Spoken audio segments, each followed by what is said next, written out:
Inaasahan na ang mas malaliman at patas sa pagsisiyasat sa mga anomalya sa flood control projects sa loob ng 10 taon. Ito'y dahil pinagtibay na ni Pangulong Ferdinand R. Marcos Jr. ang pagbuo sa Independent Commission na binubuo ng 3 miyembro. Ngunit ano-ano nga ba ang kanilang kapangyarihan?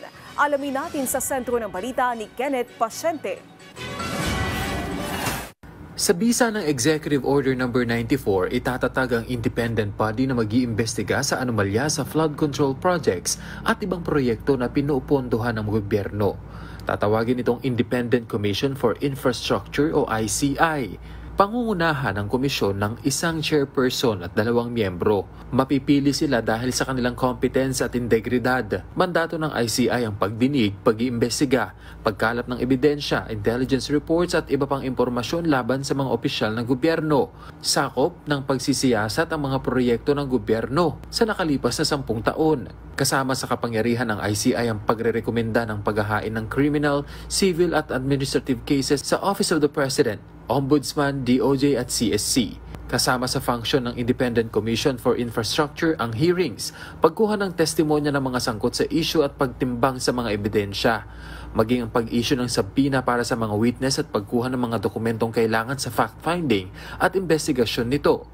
Pwede rin silang magtakda sa individual na maaari siyang mag-apply sa Witness Protection, Security and Benefit Program. Ang ICI din ang may kapangyarihang magrekomenda sa DOJ kung ang isang individual ay maaaring maging state witness.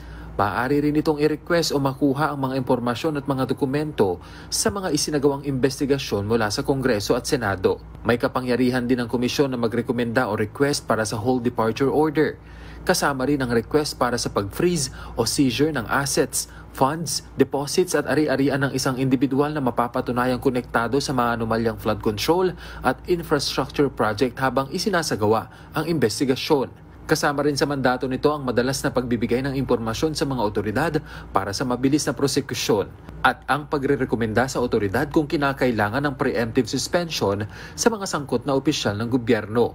Nakasaad din sa EO na maaaring mapatawan ng administrative disciplinary action ang mga individual na tatanggi o hindi susunod sa sabina ng walang sapat na dahilan. Bubuuin naman ang Secretariat ng ICI sa pangunguna ng isang Executive Director na itatalaga ng Pangulo na may ranggo bilang Undersecretary.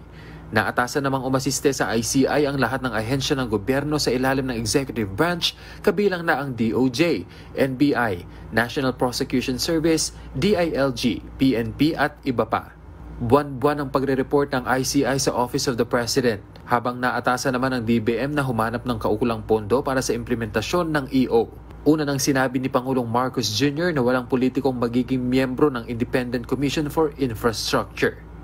Kenneth Pasyente para sa Pambansang TV sa Bagong Pilipinas.